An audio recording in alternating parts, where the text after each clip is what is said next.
கயல் விழி இரண்டும் கருத்தினை மறக்க கவர்ந்தாயே இவள் நெஞ்சினை. புது புனல் நதியில் புது இன்பம் மனதில் அலையோசை நம் வார்த்தைகள். Hi friends, welcome to home season with love. எல்லோரும் சந்தோஷமாகவும் ஆரோக்கியமாகவும் இருக்கீங்க அப்படின்னு நான் நம்புகிறேன்.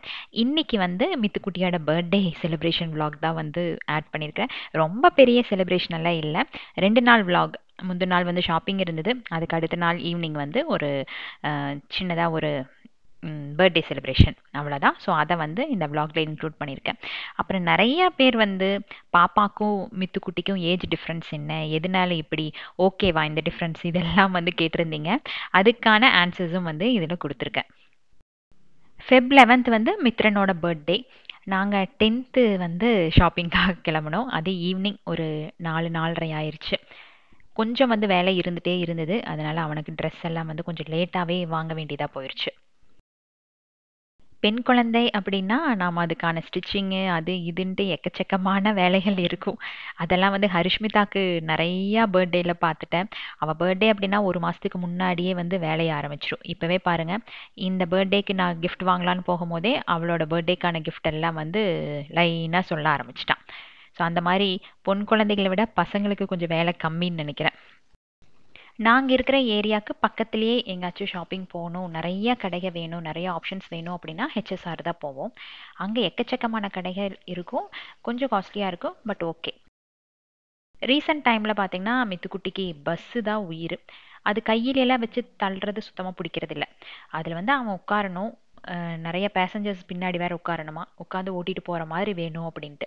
எப்போ ஸ்கூல் வேன் விட்டு இறங்கி வந்தாலும் அந்த வேன் அந்த மெயின் கேட்டை தாண்ட வரைக்கும் ஏக்கமாக பார்த்துட்டே இருப்பான். எனக்கு இந்த மாதிரி பஸ்ஸு வேணும், நான் இந்த மாதிரி ஓட்டணும் அப்படின்ட்டு. நான் அந்த மாதிரி எல்லா பக்கம் தேடி பார்த்தேன், பட் கிடைக்கல. குழந்தைய உட்காந்து ஓட்டுற மாதிரி கிடைக்காது இல்லையா. இந்த ஜீப்பு அப்புறம் பைக்கு இந்த மாதிரி ஆப்ஷன்ஸ் பஸ்ஸில் சுத்தமாகவே இல்லை. அன்னைக்கு எப்படியோ கன்வின்ஸ் பண்ணி கூட்டிகிட்டு போனேன், வேறு ஏதாச்சும் டாய் எடுத்துக்கோடா அப்படின்ட்டு. அவனுக்கு மனசில் ஒரு திருப்தியே இல்லை. கடைசியில் அங்கே ஒரு ஜீப் மட்டும் இருந்தது, பட் எனக்கு பார்க்கும்போது ரொம்ப சின்னதாக இருந்த மாதிரி இருந்தது. கடையில் இருக்கவங்க நல்ல ஆஃபரு 36,000, பட் இன்றைக்கி ஆஃபர் 9,000 அப்படிங்கிற மாதிரி சொன்னாங்க. சரி உட்காந்து ட்ரை பண்ணி பாரு அப்படின்ட்டு கஷ்டப்பட்டு உள்ள உட்கார வச்சோம். பட் அவன் ஏஜுக்கு கீழே இருக்க குழந்தைக்கு தான் யூஸ் பண்ண முடியும் போல். அவன் ஏறி உட்கார்ந்த உடனே ரொம்ப பிடிச்சிது, இதே ஓகே அப்படின்னு தான் சொல்லிட்டு இருந்தான். பட் எனக்கு அவன் கால் ரொம்ப கஷ்டப்பட்டு வச்சு அதை ட்ரைவ் பண்ண மாதிரி தோணுச்சு. சரி வேண்டான்ட்டு அவங்ககிட்ட சொல்லிட்டேன். பட் இருந்தாலும் அங்கே இருக்கிறவங்க கன்வின்ஸ் பண்ணாங்க, இன்னும் ஒரு 2 வருஷத்துக்கு வரும் அப்படின்ட்டு. எனக்கு என்னமோ இது வாங்கினா அப்படின்னா ஒரு 10 நாள் கூட ஓட்ட மாட்டான் அப்படிங்கிற மாதிரி தான் மனசில் பட்டுது. சரி தேவையில்லாமல் ரிஸ்க் எதுக்கு அப்படின்ட்டு அதை அப்படியே ட்ராப் பண்ணியாச்சு. ஸோ இப்போதைக்கு சைக்கிள் இல்லை, சைக்கிள் இருக்குது, பட் அதை விட்டு வேறு எதுவுமே வாங்க மாட்டேன்னு ரகலை பண்ணிகிட்டு இருக்கான். சரி ஓகே, அவனுக்கு சைக்கிள் வாங்கி கொடுத்துடலான்ட்டு அவங்கக்கிட்ட கேட்டேன். நெக்ஸ்ட் டே நாங்கள் ஃபோட்டோஸ் எல்லாம் அனுப்பி வைக்கிறோம், நீங்கள் அதில் எது பிடிச்சதோ சூஸ் பண்ணி வாங்கிக்கோங்க அப்படின்னு சொன்னாங்க. அந்த டைமில் எதுவுமே இல்லை அப்படின்ட்டு இவ்வளோ தூரம் கூட்டிகிட்டு போய் அவனுக்கு எதுவும் வாங்காமல் இருந்தால் நல்லா இருக்காது அப்படின்ட்டு பாப்பாவுக்கு ஒரு ஹெட்ஃபோனும் மித்துக்குட்டிக்கு ஹல்க் ரொம்ப பிடிக்கும். ஸோ அந்த டாய் ஒன்று எடுத்துகிட்டு வந்துட்டோம். அடுத்த நாள் சைக்கிள் பார்த்து வாங்கிக்கலாம் அப்படின்ட்டு. இந்த வயசில் டாய்ஸ் வாங்கலாம், ஆனால் கொஞ்ச நாள் கழிச்சு அதை யோசிச்சு பார்க்கும்போது பாக்ஸாக இருக்கா, எல்லாமே வேஸ்ட் அப்படின்னு தான் தோணுது. ஒன்று எடுத்தோம் அப்படின்னா 1000 ரூபாய்க்கு கம்மியாக எதுவுமே இல்லை, அவ்வளோ காஸ்ட்லியாக இருக்குது.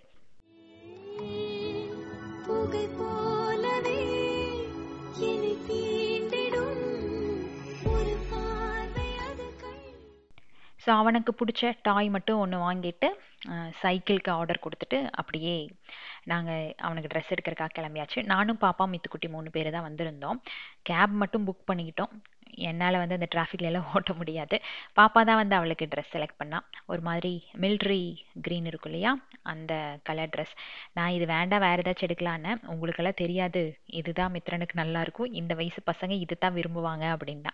பட் மித்ரன் ரொம்ப சோம்பேறித்தனமாக இருந்தான், டயர்டாக இருந்தான்னு தான் சொல்லலாம்.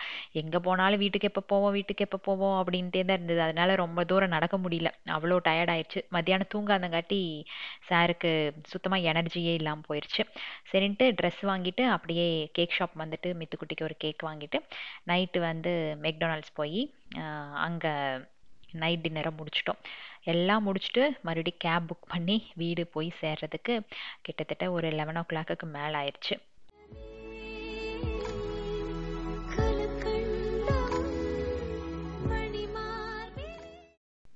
நெக்ஸ்ட் டே வந்து மித்துக்குட்டிக்கு ஸ்கூல் இருந்தது. எப்போவும் காலையில் எழுந்திரிச்சா ஒரு ரகளை இருக்கும் ஸ்கூலுக்கு போகிறதுக்கு. ரொம்ப ஸ்ட்ரிக்டாக இருக்காங்க, என்னை மிரட்டுறாங்க, அப்படி இப்படின்ட்டு எக்கச்சக்கமான கம்ப்ளைண்ட்டோட தான் எந்திரிச்சு வரும். அன்னைக்கு வந்து பர்த்டே செலிப்ரேஷன் இருக்குது அப்படிங்காட்டி கடகடன்னு ஒரே குஷியோட அவனோட ஃப்ரெண்ட்ஸுக்கு கொஞ்சம் சாக்லேட் எல்லாம் எடுத்துகிட்டு அப்படியே கிளம்பியாச்சு. ஒரு வருஷம் தவறாமல் எல்லா வருஷமும் யார் பர்த்டே இருந்தாலும் திஷாட்ட மட்டும்தான் கொடுப்பேன். சப்போஸ் அவங்க ஊரில் இல்லை அப்படின்னா கேக் வாலால் வாங்குவேன். இது ப்ரொமோஷன் எதுவும் இல்லை, பெங்களூரில் இருக்கீங்க அப்படின்னா கேக் வாலா ட்ரை பண்ணி பாருங்கள். நாங்கள் வந்து ஹெச்எஸ்ஆரில் தான் வாங்குவோம், அவ்வளோ நல்லாயிருக்கும். இந்த பர்த்டே கேக் மட்டும் இல்லை, நிறைய ஆப்ஷன்ஸ் வச்சுருப்பாங்க. இந்த டீ கேக் இது எல்லாமே பார்த்தீங்கன்னா ஒரு தடவை சாப்பிட்டிங்கன்னா சாப்பிட்டே இருக்கிற மாதிரி தோணிகிட்டே இருக்கும். குவாலிட்டி ரொம்ப நல்லாயிருக்கும். எப்பாச்சும் வந்து அந்த சைடு வந்தீங்க அப்படின்னா ஒன்ஸ் ட்ரை பண்ணி பாருங்கள். கஸ்டமைசேஷன் எல்லாம் எதுவும் பண்ணவே இல்லை இந்த தடவை. மித்துக்குட்டி வந்து எனக்கு சாக்லேட் கேக் தான் வேணும்னு சொன்னால், அவனுக்கு அதுதான் பிடிக்கும். அங்கே போனப்போ இந்த கேக் இருந்தது, ரெடியாக இருந்தது. சரின்ட்டு ஜஸ்ட்டு அதில் ஹாப்பி பர்த்டே விஷஸ் மட்டும் போட்டுட்டு வாங்கிட்டு வந்துட்டோம். மினி விலாகில் கூட கேட்டிருந்தேன் இல்லையா, பர்த்டே செலிப்ரேட் பண்ணுறது நல்லதா, அதாவது நிறைய பேரை கூப்பிட்டு ஒரு பார்ட்டியாக வைக்கிறது நல்லதா, இல்லை அது வந்து அனாவசியமான ஒரு செலவா அப்படின்ட்டு நிறைய பேர் கமெண்ட்ஸ் பண்ணியிருந்தீங்க. எல்லாமே வந்து ஈக்குவலாக தான் இருக்குது. சிலர் வந்து ஓகேன்னு சொல்லியிருந்தீங்க, சிலர் வந்து வேண்டாங்கிற மாதிரி சொல்லியிருந்தீங்க. இந்த வருஷம் வந்து ரொம்ப சிம்பிள். மித்துக்குட்டியோட ஃப்ரெண்ட்ஸ் வந்து இங்கே ரொம்ப கம்மி, இன்னும் வந்து அவ்வளோ கிடைக்கல. பக்கத்து வீட்டில் இருக்கிற ஒரே ஒரு பொண்ணு மட்டும் இன்வைட் பண்ணியிருந்தோம். அந்த பொண்ணு வந்து எப்போவுமே மித்திரன் கூட விளையாண்டுட்டே இருப்பான். சரின்ட்டு அவளை மட்டும் இன்வைட் பண்ணிவிட்டு கேக் கட்டிங் வந்து பண்ணியாச்சு. ஸோ பாப்பாக்கும் மித்துக்குட்டிக்கும் ஏஜ் டிஃப்ரென்ஸ் என்ன அப்படின்ட்டு நிறையா பேருக்கு சந்தேகம் இருந்துகிட்டே இருக்குது. ஒரு சிலர் வந்து கமெண்ட்ஸில் கேட்பாங்க, அக்கா அந்த பொண்ணு யார் அப்படின்ட்டு. என் பொண்ணு தான் அப்படின்னு சொன்னாலும் அவங்க வந்து ஏற்றுக்கிறது இல்லை. இவ்வளோ பெரிய பொண்ணா அப்படிங்கிற மாதிரி. 2 பேருக்கும் வந்து ஏஜ் டிஃப்ரென்ஸ் ஜாஸ்தி தான்.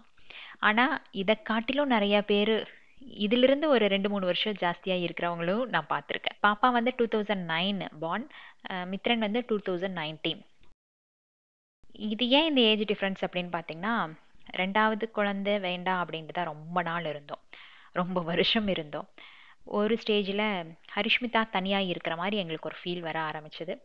அப்புறம் நான் சொல்லியிருந்தேன் இல்லையா, ஒரு ஆக்சிடெண்ட் டைமு, அப்போ வந்து நான் ரொம்ப லோன்லியாக ஃபீல் பண்ணேன். எனக்கு வந்து யாருமே கூட இல்லாத மாதிரி இருந்தது அப்படின்னலாம். ஸோ அந்த மாதிரி சுச்சுவேஷன் யாருக்கு வரக்கூடாது. வந்தாலும் பாப்பாவுக்கு சப்போர்ட்டிவாக அந்த பிளட் ரிலேஷன் இருக்கணும் அப்படிங்கிற ஒரே காரணத்துக்காக தான் 2வது குழந்தை வந்து பிளான் பண்ணோம்.